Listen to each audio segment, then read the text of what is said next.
The Earth is more unstable now. It wobbles more than it used to. The atmosphere is speeding up and the Earth is slowing down. The Earth's core is getting hotter. The magnetic north is changing. The sun is more active and older than we once thought. Everything is more unpredictable, and humans seem always willing to push things to the limit.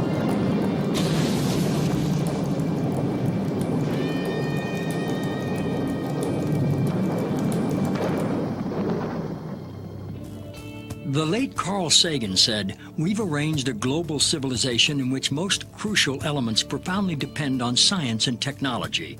We've also arranged things so that almost no one understands science or technology.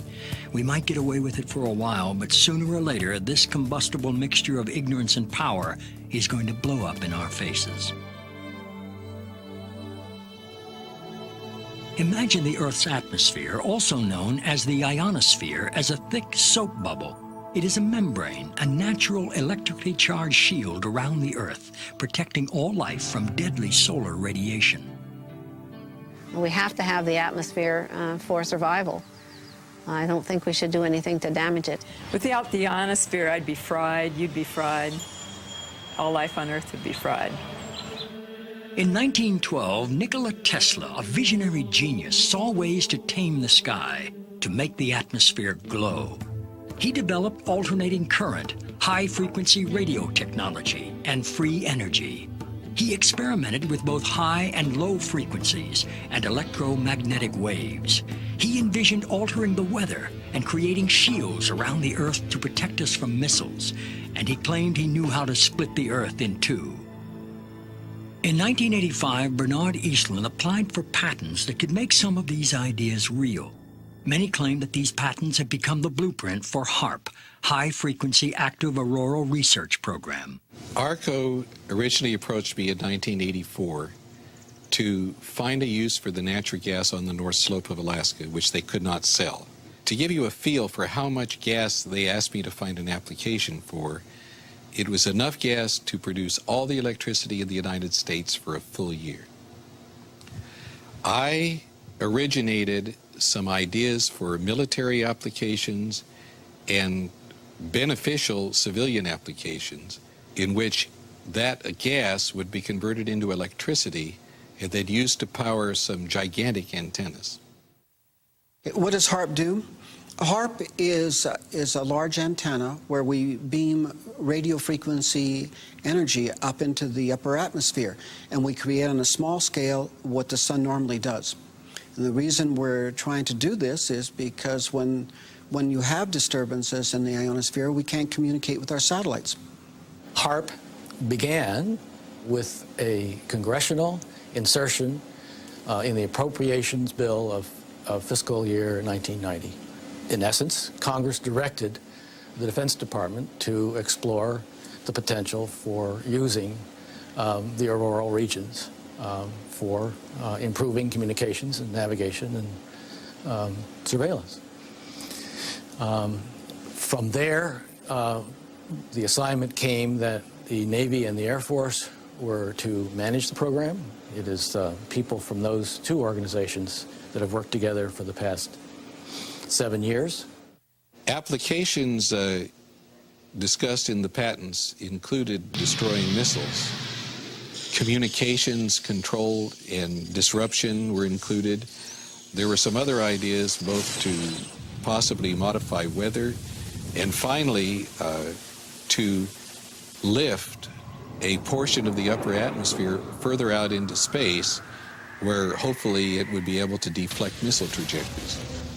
What we do by beaming up radio frequency up into the ionosphere, that radio frequency, when it hits molecules of atmosphere, it tends to make the subatomic particles inside move faster, and that increases their temperature. So you can bring their temperature up to 1,600 degrees or so, which is normally what the sun does to those particles at that atmosphere. The ionosphere of the Earth has got enormous amount of energy. There are 8,000 thunderstorms going on all over the Earth at any given moment. There are millions of amperes of electricity pouring to the Earth from lightning strikes, and Haarp could create a trigger effect. In 1983, I did radiotomography with 30 watts, looking for oil in the ground. I found 26 oil wells over a 9-state area, and 100% of the time was accurate with just 30 watts of power beaming straight into solid rock. Haarp uses 1 billion watts beamed straight into the ionosphere for experiments. Picture these strings on the piano as layers of the earth. Each one has its own frequency. What we used to do is beam radio waves into the ground, and it would vibrate any strings that were present in the ground. We might get a sound back like, and we'd say, that's natural gas. We might get a sound back like, and we'd say, that's crude oil. We were able to identify each frequency. We accomplished this with just 30 watts of radio power. If you do this with 1 billion watts, the vibrations are so violent that the entire piano would shake. In fact, the whole house would shake. In fact, the vibrations could be so severe underground that could even cause an earthquake. While we feel that Haarp is a unique facility, it's not the only one like it in the world. Haarp has some capabilities that we feel are better than some of the others. You can change the frequencies. You can shift the beam so that you can move it from one part of the ionosphere to another, and it has quite a bit more power than some of the other facilities throughout the world that are doing the same kinds of research. I chose what's called a phased array antenna for the patents because it can be aimed. Picture holding your microwave oven in your hands with the door open. Then you can move it around and send those microwaves different directions. And for these applications where I wanted precise control of where the power was, I felt that was the best type of antenna to use. And that is the kind that Haarp has built. What we can do with an antenna is change the portion of the sky into which we insert the energy. Haarp can create some of the effects that the sun creates that are similar to the aurora borealis. Haarp can paint designs in the sky, if you will. You know, it can take the beam and move it in any pattern that the scientist who's doing the experiment might want to do. What I'm holding in my hands is an electrodeless lamp. In it, I have a low atmosphere gas, somewhat similar to the atmosphere above the Earth. I'm now going to put this in the microwave oven, which will irradiate it with about 1 watt per square centimeter. You know, you put 1 watt out and you've got the fields necessary to break down the air, or whatever happens. And you see all of the motion of the plasma. That's typical of what will happen at high altitude, where the ionosphere gets irradiated with these big beams. That was 1 watt per centimeter. Haarp focuses 3.6 million watts and squeezes it into a 1 billion watt or gigawatt beam. We're squeezing the megawatts into a narrow beam. Then in a very tiny area, you can create what's it called, an effective gigawatt. Is Haarp safe? Yes, Haarp is safe. The Earth is a web of interconnections. How do we know what we're doing when we blast the upper atmosphere with a huge amount of energy? It takes a tiny, tiny amount of energy to release a huge amount of energy. It's the same as a bullet. For example, if you have the primer on the back of a bullet, and that primer releases a tiny amount of energy, but it triggers the larger power in the bullet itself. And Haarp is playing with the energy system of the Earth. In the Haarp program, we have, I believe right now, 18 different colleges and universities that are working the program with us. University scientists are interested because they're studying science, and this is a major effect on the Earth, and so they want to know more about what it is and what it does. Haarp has no effect on the Earth. Haarp began in the 1980s, and we were just beginning to learn about chaos theory, how a tiny stimulus can change the dynamics of a living system like the human body or the whole living Earth. I don't think the people who developed Haarp were even aware of that science or its impact in the life sciences. Today, our knowledge is much bigger about how tiny effects can drastically shift the health or well-being of a living thing. it is possible with a big beam to take a part of that upper atmosphere and push it out further. What they're not paying any attention to is what's happening to the ionosphere while it's being held 80 miles out into space by this high-energy beam. It's heating up. And all of the molecules in that ionosphere region are absorbing energy out of that radio beam.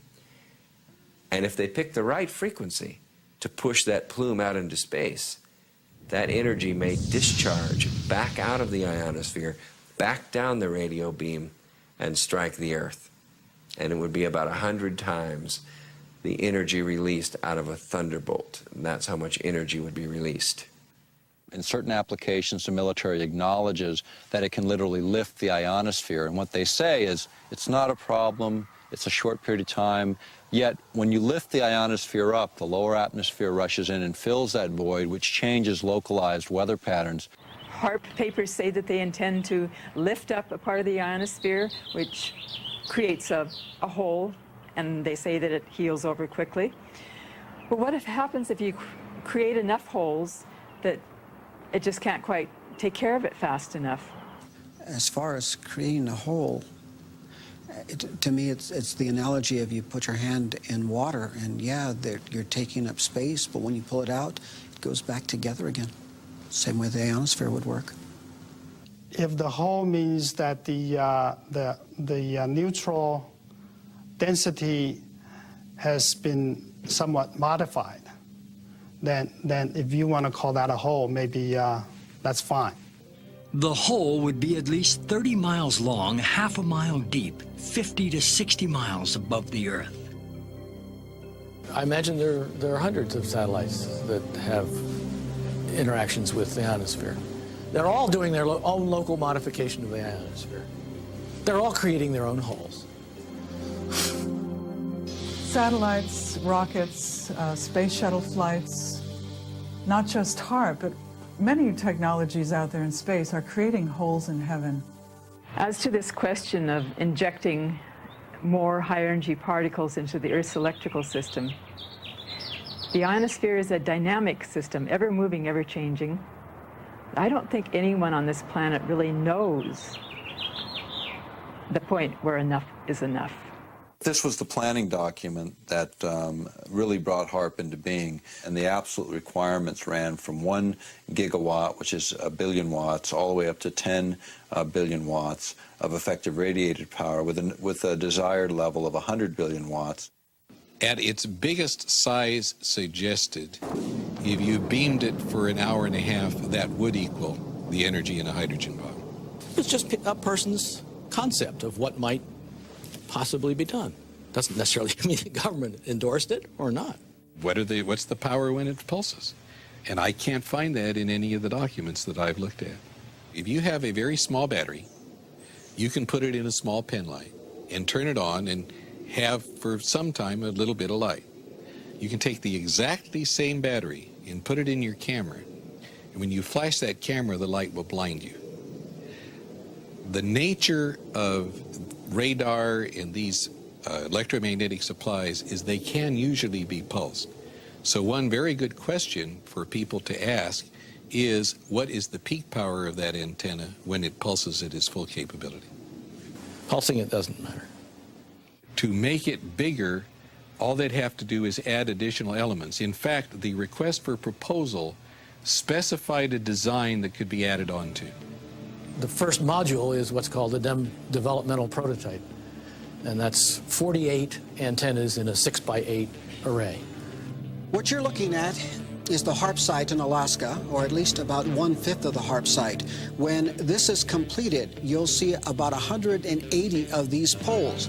Together, those 180 poles make up one single antenna, designed along with these cross members and a wire mesh here to send all the information, all the radio frequency energy that is generated by these trailers up into the ionosphere.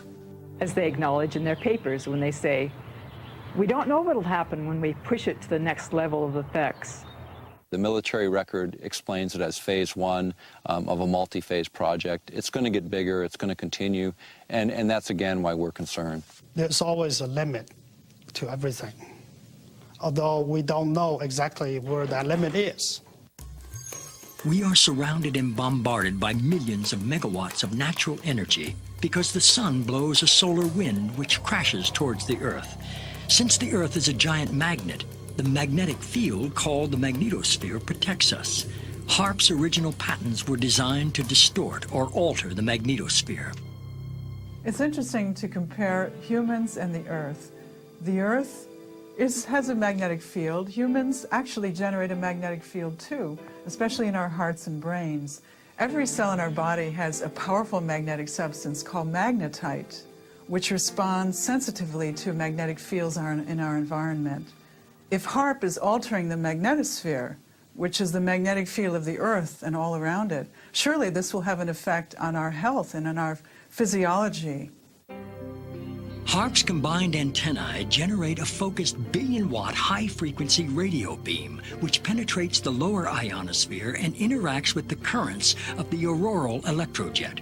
During this modification, this pulsing beam stimulates the ionosphere, creating ELF waves which can move great distances through the lower atmosphere and penetrate into the Earth to find missile silos, underground tunnels, and communicate with hidden submarines. There's a current flowing through here called the auroral electrojet. You deposit energy in there, you're changing the medium, okay, and you're changing the current, and you're generating ELF and VLF waves. In simple terms, the electrojet is a river of electricity high above us. And a paper that I've read recently adds to the indications that they intend to cause it to dip down closer to the Earth so it can be tapped for a huge electrical power generating station, which is insanity because they don't know what they're dealing with. They're dealing with the planet's electrical system. The electrojet affects global weather. Sometimes during a magnetic storm, for instance, it touches the Earth. It can knock out telephone cables and power grids. What Haarp is capable of doing is to modify the electrojet. By modifying the electrojet, that current in the ionosphere, it has a capability of generating low-frequency waves. What essentially the system does, it's different, is instead of the radio frequency energy dissipating as it goes up from the antenna array, it's actually focused. And the larger the antenna array, the higher they can focus the energy. And once they get the energy up into the ionosphere, depending on what they want to do, they can create a secondary frequency causing the ionosphere to vibrate, sending that signal back down to the Earth. And what that essentially does is allow them the ability to communicate at very high data rates with submarines, also allows for the possibility of Earth-penetrating tomography, or in the vernacular would be like X-raying the Earth or looking into the Earth several kilometers deep. I heard one of the scientists point out they can make these ELF waves penetrate the Earth and get an image when that comes back. When I did this in '85, that kind of capability did not exist. We, in fact, are doing experiments, or plan to do experiments, to see if we can detect tunnels underground. There is a way of being able to use this type of technology to be able to look for minerals that can be just below the surface of the Earth. Oil, gas, different types of ore. Haarp can be used to explore oils or gold mine and the like. Basically because the signal, low-frequency signal, can penetrate deeper into the Earth or the water or the ocean than the high-frequency signal. But this same kind of signals in the same frequency range, can affect human mood. The human brain operates on very low frequencies. For example, when we're thinking, actively, we're generating about 13, 14 cycles per second. When we're meditating, we're generating 8 cycles per second. And when we're asleep, the brain waves are running at about 4 cycles per second. And Haarp is capable of generating all of these frequencies. These kinds of signals can control the human brain. And if you can control these frequencies and multiples of these frequencies and various combinations, you can control all kinds of emotions. You can generate happiness, you could generate sadness, you can generate any mood you want. We are immersed in ELF waves. And those, as far as I know, maybe they are affecting us, but But these waves are minuscule compared to those. You know, the issue of ELF, extremely low frequencies affecting mental states of individuals, is not new. It goes back to Yale University and the work of Jose Delgado, which is well recognized in the literature. He started first using implants in the brain. He then used radio frequency with implants, and eventually he found that energy at 1/50th of what the Earth naturally produces could, in fact, in certain frequency ranges, trigger huge mood swings. I know the physical effect, but not the biological effect.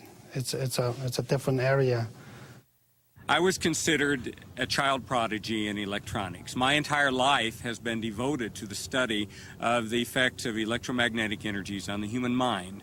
When I was 13 years old, I invented a device that transmits sound to the human brain using electromagnetic waves. So this is my field. I've been studying this field for over 40 years. And Haarp scares me because I know what it can do. I know that Haarp can be used to control the human mind. I'm not sure that the people involved with Haarp are aware that humans are made up of energy, that the energy fields of Earth and humans are closely aligned. I don't even understand what you mean by energy. Humans are made up of energy. What does that mean?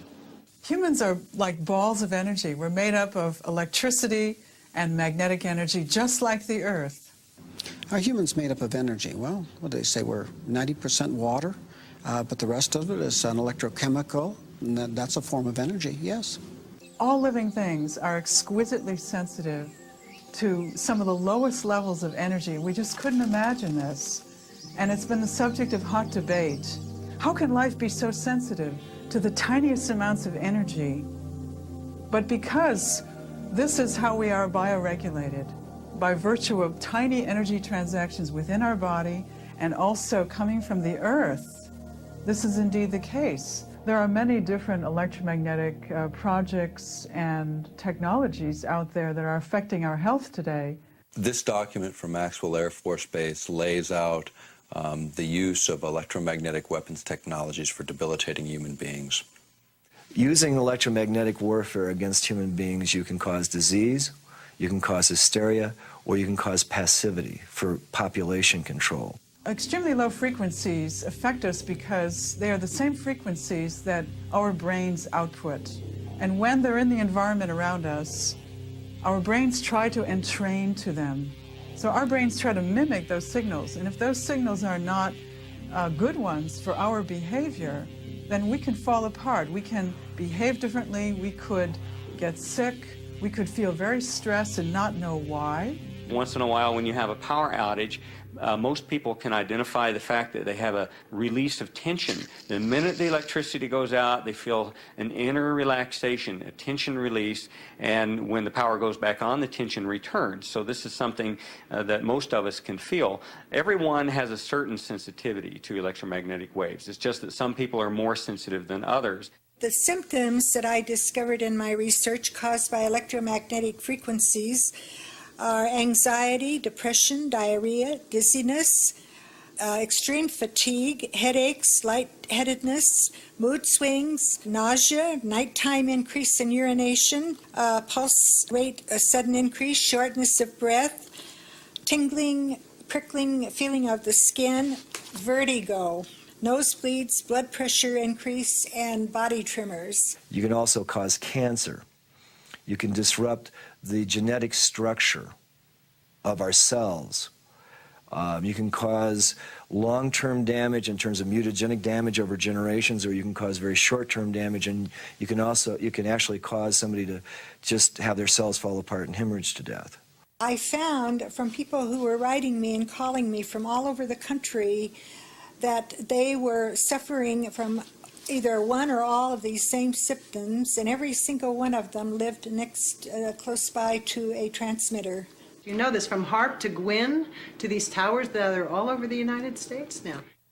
GWEN stands for Ground Wave Emergency Network. In nuclear attack, the ionosphere would be essentially destroyed by air bursts of nuclear weapons, and there wouldn't be any reflection, and all communication links would go out. Was thought of as an emergency backup communication link in case of nuclear attack. The weapons technologies are changing so dramatically at this particular time. It'd be like equating introduction of gunpowder to the West or the beginning of the atomic age earlier this century. And that's what's happening with electromagnetic weapons technologies today. The Air Force Phillips Laboratory is the Air Force's primary laboratory for doing space research, and that involves things like Haarp, studying the ionosphere. Anything the Air Force needs for space, we look into, and that includes weapons for space application, one of which is developing plasma toroids, projectiles made of plasma, essentially the atmosphere of stars, being able to harness that energy and to be able to fire it at a target. We have a device called Shiva. Shiva is a large capacitor bank. Capacitors store electrical energy. And then in a very short time, we release that energy. In about 2/100 millionths of a second, we will release the same amount of energy as the entire U.S. electrical production for that same instant in time, where the electrons rip from their orbits and you have a soupy gaseous mixture, thousands of degrees hot. Potentially a very serious weapon. Electromagnetic warfare can also be used in coordination with ionospheric warfare. After I had actually left the program in 1987, one of the last communications I had with ARCO indicated that there had been a contract awarded for ionospheric warfare studies. I have not heard of ionospheric warfare. I don't even know what the term means. In other words, using the ionosphere as an amplifier and as a broadcast medium. What we're actually doing with the ionosphere at that point is we're not just reflecting a signal, we are amplifying the signal. We are causing it to become much, much more intense, hundreds of thousands of times more intense than it would have been otherwise. We're broadcasting that signature over a large area of the Earth. Haarp says it's not producing a weapon. Haarp cannot be used as a weapon. Some of our critics have argued that Haarp is only the beginning and could be a major weapon system. That just isn't true. What Haarp is basically a ground-based Star Wars weapon technology. I'm the Attorney General and Environmental Program Manager for the Upper Cook Inlet Environmental Protection Consortium. And we've been working on Haarp for many years. And they've located Haarp at Gakona because of the magnetosphere is closest to the surface of the Earth. And they need that magnetic pole to do their shots into the ionosphere and stratosphere. With Haarp and however long it's been on the drawing board, the people here haven't known about it that long. And it changed from one thing to another. And what a lot of people are not aware of is it's ground-based Star Wars technology. And the United States Congress has said that they quit funding Star Wars. So they call it everything else but Star Wars to get it funded. I just don't know whether it's an outgrowth of Star Wars. The application described in the 1991 patent would be such that if anybody were to fire a missile from any direction, anywhere, to another point on Earth, it would intersect this relativistic layer and be basically exploded. I've never been asked whether this is an outgrowth of Star Wars or not. As a scientist, you do like to be recognized for things you've done. And because I couldn't write to the press, I'm under ARCO confidentiality, I sent a letter to Lord Cook, the chairman of the board of ARCO, and received actually a very nice letter back complimenting me for my contributions and assuring me that they would inform the Haarp people of my contribution. There was never any intention to build anything associated with what Mr. Eastland had proposed in his patent. If you read the patents, I was thinking of ways to use it defensively. One was as an anti-satellite device. You could make these electrons in space and hurt a satellite. That could be used either for offense or defense. We could hurt the enemy's communications while maintaining ours, and I was interested to note that that was one of the things said in the Haarp basic technical document. Star Wars was the state-of-the-art military technology of the 80s. But in the 90s and in the new millennium, it's going to be electromagnetic warfare. What we do know about electromagnetic systems and electromagnetic warfare is becoming even more interesting. As late as April 28, 1997, U.S. Secretary of Defense Cohen announced at University of Georgia that, in fact, geophysical warfare was becoming a more intense problem. In fact, they even speculated that terrorist organizations would have systems that could modify weather, create volcanic eruptions, or even cause earthquakes using electromagnetic waves. You know, earthquakes is another thing. We have had a lot of them, a lot of volcanoes more in the last few years. Whether or not that is just a cycle of happenings, because we've had a history of earthquakes and volcanoes throughout recorded history, but it just seems to me like that it's coming more often, and that there has to be some connection with some of the things that we as humans are doing to our Earth.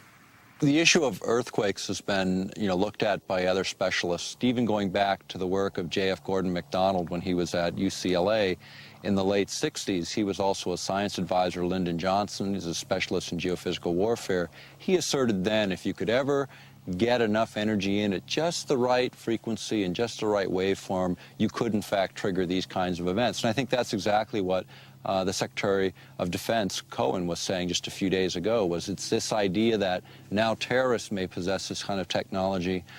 It's obvious. I mean, if we're concerned that terrorists have it, we certainly do. Back in 1912, Nikola Tesla said it was possible to split the planet by combining the correct vibrations with the resonance of the planet itself. The idea of affecting weather for many people, it gets to the point where you say, well, can that even be real? And when you go back in time, even to 1976, the United States, along with over 60 other countries, signed an accord where we agreed to not use weather manipulation as a weapon of war. This is before biological and chemical treaties, before many of the nuclear disarmament treaties. And yet, that was such a big threat in 76. Has the science progressed? Certainly. We're in this sea of energy. We're in a sea of gases. We're in a sea of particles that are charged. And they're moving constantly, just like a current in the ocean, just like the wind in the atmosphere. This current forms. And you draw and you attract these particles. Well, Wilhelm Reich attracted these particles. He pointed it at the sky and he said, you want clouds to be built there? You got a drought? He would point the device at that place and clouds would form there. In the 40s, there was interest in weather modification. That by the 50s, there was actual experimentation in that area. By the 1960s, that area had advanced substantially. Well, there have been programs with salting clouds, salting things with silver iodide, and there's been some experiments where people from airplanes threw chaff out, the little pieces of metal, and tried to get those to absorb power. We have done such damage to the thermal balance, to the hydrologic balance of this planet at this point. We are seeing more and more disasters. You have to watch the news. You have to notice these things. You can't just take Prozac and forget about it, and the next day you see the whole Ohio River Valley was just flooded. Billions of dollars of damage. Thousands and thousands, tens of thousands of people left without homes. And they actually say that they can make weather. Well, tell me, have you noticed any good weather here lately? The thing that people don't take into account is we are changing the entire density of our atmosphere, the viscosity of the atmosphere's ability to flow and be fluid, to be freely flowing. We're changing that. Today we have a number of technologies, not just Haarp, but satellites and other ionosphere heaters placed in strategic locations all over the world that can create the disruptions in lightning. Here's a paper that was recently unearthed that talks about creating what's called a highly ionized column up through the atmosphere. It might trigger lightning if lightning was ready to occur, and suddenly this conductor was thrust in the middle of, into the situation, then yeah, it could. If you beam this radio wave into the ionosphere and you continually charge it up, not only are you sending energy into the ionosphere, but you're providing a path for energy to come back down out of the ionosphere. In other words, they can create a massive discharge of lightning, bigger than anything we've ever seen on this planet. And if you aim the beam at the down, and it happens to be in a region where there's a lot of charge, you can initiate a discharge in that area, perhaps. Once a solar tap is formed and the ionosphere actually discharges, the electrons and energy will come from all over the ionosphere to that one point, and it will strike the ground in a bolt that is 100 times greater than any lightning bolt imaginable. And it will not just strike one time. It will strike 30 to 40 times a second until there are not any longer electrons or energy to flow from the ionosphere through that tap to ground. But when it strikes the ground, it will vaporize the ground, the water, or whatever it happens to hit. Kind of like 3 or 4 Mount St. Helens volcanoes going off each second that bolt discharges. Now, admittedly, that's kind of far-fetched, but whenever you're doing experimentation and you're taking risks with large amounts of energy, you must responsibly look at the worst-case scenario. And that could be the worst-case scenario. Well, you know, everyone has to remember that the Earth is a living organism, a lot of living organisms, and things change. To not change is dead. And I believe that we are all electrically connected, and so when you start playing around with electricity, you're going to affect everything. And so I think we need to be very careful as to what we do, especially affecting humans, animals, and other life forms. Well, animals and birds are incredibly sensitive to electromagnetic energies. Haarp will not affect animals or birds. That's in the environmental impact statement. What I've heard about Haarp is that it can punch a hole through the atmosphere if they wanted to, and that it could disturb the migratory bird pattern. It'll mess with like traditional village life who depend on the birds for their food and everything. They shouldn't even build the machine if they don't know what it can do, because what if they just totally destroy the Earth with this Haarp machine? What are they going to think then? I think the biggest thing that scares me is that they don't know what they're doing. They're just trying it out. We don't know the results, and that's why we experiment. When people say they've never done this before, there's a lot of experiments that haven't been done. That doesn't mean we should get up and do them. I mean, none of us have put a gun to our head just to see what would happen either. Every scientific experiment involves surprises of that sort, and some of them very much alter what the purposes had been at the outset. I don't think it needs examples because it's such a commonplace phenomenon. That ghostly shading on the bridge walk is the only remaining evidence of what was once a man. The bomb blast consumed his body entirely, but cast his imprint on the stones where he stood to meet his fate. The bomb will not start a chain reaction in the water, converting it all to gas and letting all the ships on all the oceans drop down to the bottom. It will not blow out the bottom of the sea and let all the water run down the hole. It will not destroy gravity. I am not an atomic playboy. Will you tell them that the United States government now wants to turn this great destructive force into something good for mankind, and that this experiments here at Bikini are the first step in that direction? We attended at Bikini the Mike shot, which was the first fusion bomb. And the manufacturers of the bomb thought it would be about 7 megatons equivalent of explosive power.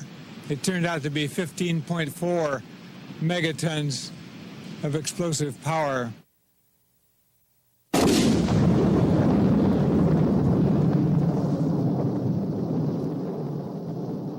Their island was much more contaminated than had been presumed, and the radiation from that weapon contaminated the ocean. It's just like with DDT, remember? We were told that that wasn't harmful, and they drove through the streets and actually sprayed DDT from trucks on school children while they were eating lunch. Is Haarp 100% safe? I don't think I would categorize any radio transmitting system as 100% safe. We have made it as safe as we can. We have followed all the standards. that are applicable.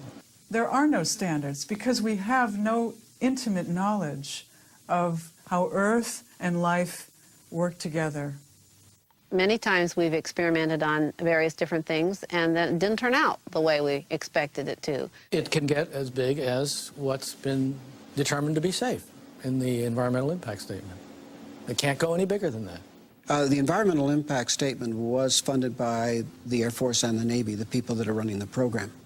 When you look at the Earth itself, you think about the Earth and how it releases energy naturally. You can look at earthquakes and what we know about them over 30 years is they're increasing in depth, frequency, and magnitude. You can look at weather patterns. And what everyone knows, at least in this country and most of the world now, is weather patterns are going through dramatic shifts that are blamed on any number of factors. And you can also look at tidal heights in the North Sea, which have been steadily rising over a 30-year period as it's been charted. All of that indicates releases of energy. And then in the midst of this natural releases of energy, we're going to inject billions of watts of power into the magnetic lines of force. What this will do, they don't really know because they've never been at these power thresholds before. Safety is the main consideration here. Aircraft safety, radio frequency safety.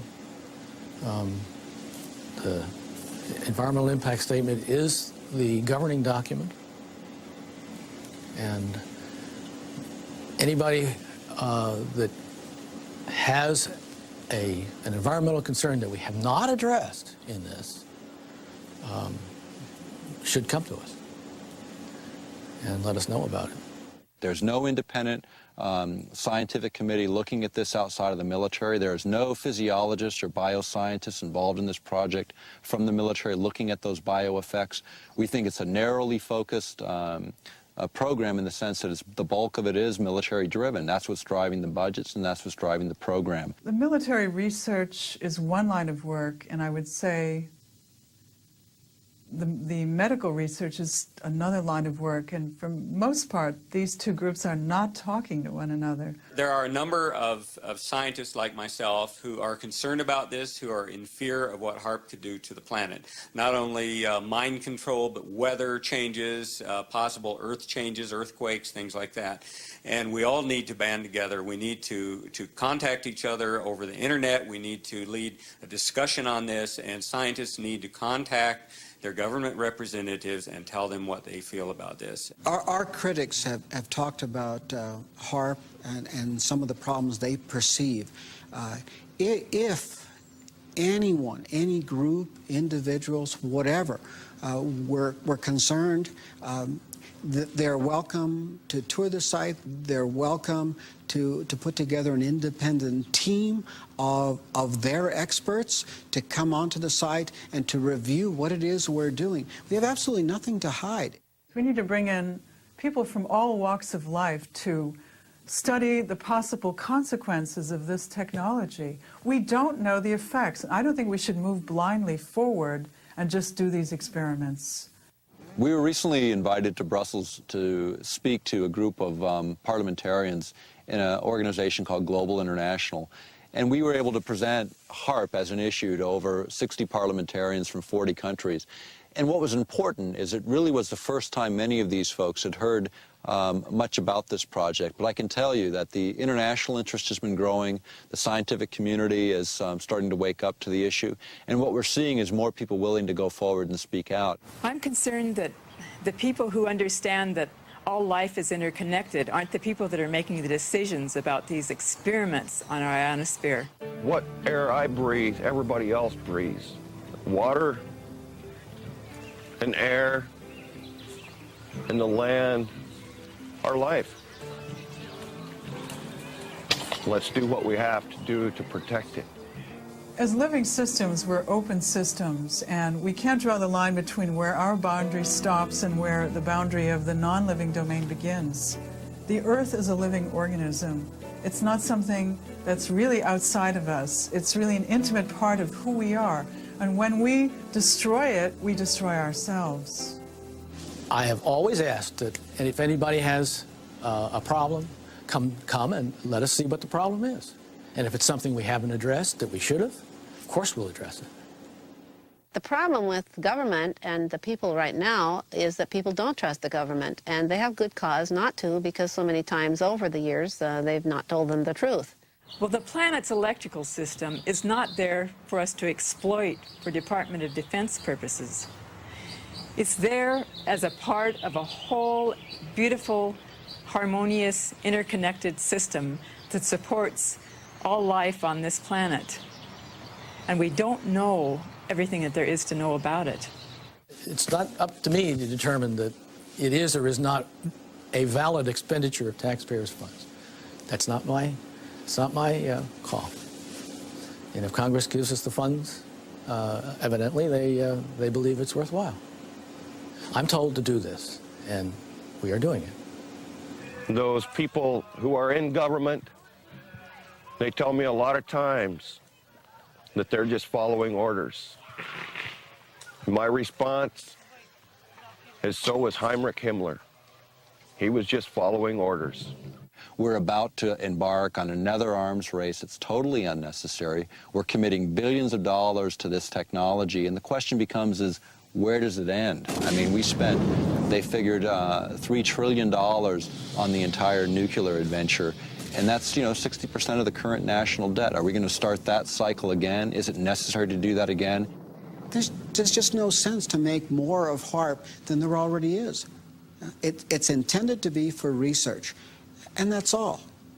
So even though Haarp is small today, every major weapons program was small at its infancy. It's just we usually don't find out about them till 50 years later. In this case, we're finding out at the beginning phase, and this is a time for people to take and pay attention and look at this technology and determine, is this really a direction we want to go, and is it really necessary right now? Haarp is not a threat, it's a benefit. We also know that there are other very specific frequencies which are different from the war games frequencies, which can enhance healing, which can accelerate natural healing in our bodies, which can alleviate our mood disorders, which can help us get over depression, anxiety, and sleeplessness. The military has very different plans and asks different questions looking at the same system than the scientist who's interested in medical issues or healing the planet. It may not be that the Earth will die, but we will not be able to sustain human life on this planet if we continue to add one element of destabilizing technology after another. If we do not stand up for what we believe in, for the children, we're not doing our job. Perhaps true wisdom lies in knowing our limitations and that even the laws of nature are uncertain. In view of these technologies, we're left to wonder, do these experiments jeopardize our long-term survival?